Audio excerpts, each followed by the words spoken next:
because the creative salesman will be the one who knows how to hunt, who knows how to deliver that climax, who knows how to give that suspense or that curiosity that needs to be extracted from those that creative salesman engages with. If you really think about it, like, there are a lot of salesmen right now who work for companies who get fed tons of leads. I work for a company that does that exact same thing. And I've seen it time and time again that these salesmen will burn through leads. Why though, right? Like, you're given leads. Like, I thought leads are supposed to create the success that all salesmen need to foster, but it's not. Because you could give a ton of leads to a non-creative salesman, and that non-creative salesman just simply won't know how to convert that lead.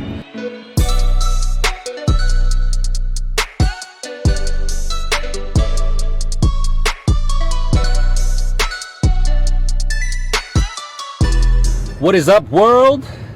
Welcome to Sales Remastered. I got a interesting video that's really going to open the eyes to a lot of salespeople out there that has this misconception that it's all about leads. It's all about leads, right? Like, we as salesmen tend to believe that if we don't have leads, we're not going to get paid, or we're not going to make money and thrive as a salesman.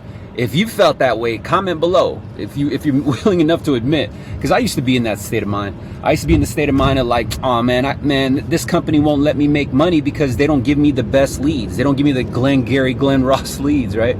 And so I want to open your eyes, because I believe that it's not leads that determines your success. And I'm going to tell you what actually does. But first off, let me give you kind of like an analogy, right? For those of you, I'm sure a lot of you, every one of you have seen a movie before. And the movie in itself, if you strip out the music, right? Like the melodies or the climax scenes where they input this dramatic type sound, right? Whether it's a horror film, a suspense film, a thriller film, a comedy, or whatever, there are certain periods within the movie that someone with enough creativity input certain rhythms or certain sounds, and it does so much for the movie. Videos in itself, right? Like, if you watch YouTube videos, people who have enough creativity to input certain themes or melodies or rhythms, it changes the dynamics of the media in itself. And the reason why I bring that up is because that's just it. It's not leads, it's creativity. The creative salesman will surpass any salesman, even if they have the most leads, the best leads in the game, because it's not just leads.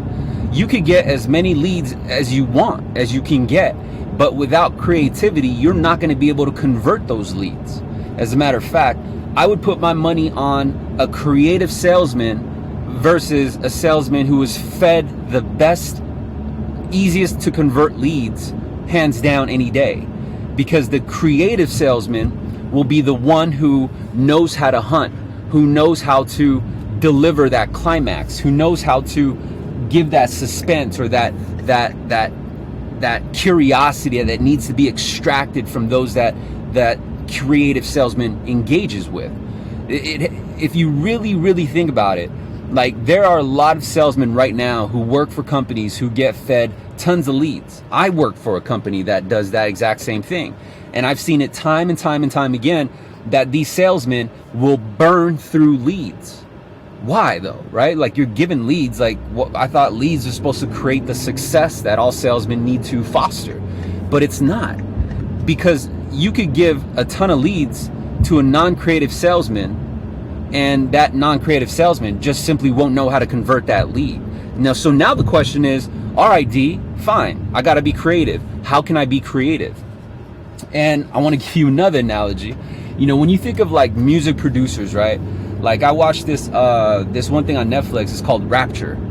And for those of you who never seen Rapture, what it does is it goes behind like artists, background, and kind of studies their mind. And I watched one in particular. It was DJ Mustard.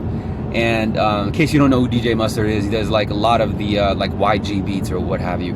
And one thing struck out to me was that when he's in this creative state of mind, or trying to get influence, right, to create a beat or create a new melody, which thus that he brings out to the world, what he does is he listens to older music like Teddy Pendergrass, you know what I mean, like Parliament, Kool and the Gang, like real old stuff, and it kind of influences the creativity part of it, because what he's doing is he's taking bits and pieces of what he likes from older material, and then he kind of adds his spin to it. And that's the reason why, like, a lot of the new loan officers or new salespeople who come into the industry and they're like, hey man, what's the fastest way, for me to be successful? And they immediately think that it's if they get a mentor from someone who's already crushing it. But the thing is, though, is that that's not always the case, because that closer or that seasoned veteran that you're trying to get mentored by may not necessarily be within that phase that you're currently in. They don't remember that phase. And what separates me, for example, from all the other seasoned closers is that I work with brand new loan officers. So I get to see it, I get to experience it. And these other maybe seasoned closers, that's not what they do. What they do is they just focus on refining their craft and improving their craft and getting better each and every single day. And so the difference is that closer may have forgotten what it was like to be in your shoes. And so they're giving you advice of things that you just simply don't understand, you don't know about. And so I guess what I'm getting at is that may not necessarily be the way that you learn how to be creative, because you haven't even gone through the certain path of the channels. Now, why I think that creativity outweighs leads is because with creativity, you're going to understand how to actually foster curiosity. And when you learn how to foster curiosity and generate curiosity, that's the secret weapon. Because when you get curiosity, what do you have? You have attention, right? You ever been curious about something? What do you give it? You give it your full attention, because you're curious. You're curious to know what's at the end. And that's why I use the analogy of music and themes and rhythms that are craftily and creatively implemented within a certain scene within a movie that gathers your attention, it captures your attention. And why that's so important is because you're glued to the screen, right? Like, you don't want to miss it. Like, shit could be going on all around you, but your focus is 100% on that particular scene. And I know, like, rhythm and music and sounds isn't necessarily sales, but it's the creativity aspect that captures your attention. And what happens when you capture someone's attention is that you have full control over their perception. And what does that mean? So when you have full control over someone's perception, you can design their reality. That's why they say perception is reality. What you perceive is what you believe, right? Make sense? And so I know I might be going a little bit deep on you, but if you're a salesman right now who believes that the only way that you're going to succeed is if you get leads, so you might be hiring these companies out here that are showing you how to get leads. That's not, I mean, it's a part of the process, but it's not the process. It's not the success secret, right?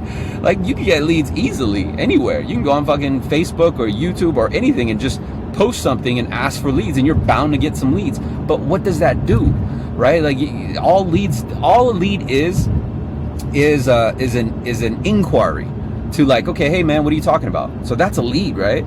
Like, I could generate lead from anyone. And it doesn't necessarily mean that I'm going to make a sale from that. So if you're a salesman and you've ever connected with a lead but you couldn't convert, you already know yourself that that's not necessarily the key to success. Because there's a missing ingredient that I think a lot of salesmen miss, and it's the fact that there's no creativity implemented. There's no theme, there's no rhythmic sound that's craftily and creatively, inserted at a specific point. And that's why I keep stressing, like, understand the difference between enthusiasm and tonality, and know how to control that.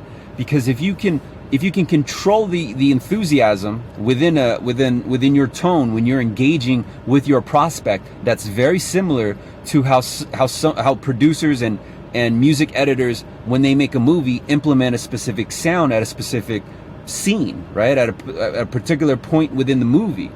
And I want you to pay attention to that, because you're never going to look at movies the same again. So I want you to imagine movies without these sounds, without these craftily and creatively implemented songs, or kind of, you know, the sounds that they put at a climax point of the movie. And it's very important because it makes the movie, don't it? And so when next time you go through your conversation, if you're not now already recording yourself, especially if you're having trouble converting your leads, you need to record yourself, because what you're going to find are a few things. Number one is you're going to find whether or not your tonality or the rhythm of your voice and how you carry that conversation is creative enough to keep and capture that attention to guide them to the sale.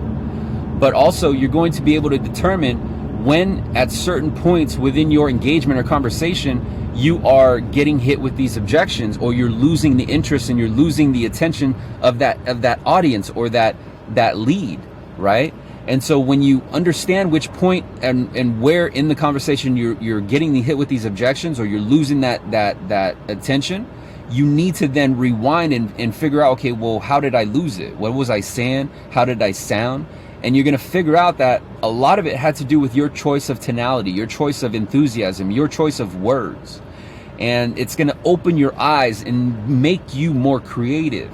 And if right now you're saying, yeah, but D, I'm just not a creative type person, I'm just not, well, whatever you say is the truth, right? Again, what you perceive is what you believe. And you don't necessarily need to be the most creative person on earth. I'm not asking you to be, you know, an artist, right? I'm just asking you to think outside the box and do things in a different fashion from what you see around you, from what people are doing within your own circle or your own sales floor. Because I can't stress enough that what these people are doing in some way, shape, or form influences you, right? Whether you like it or not, whether you can admit it or not, you sound like the people you are around.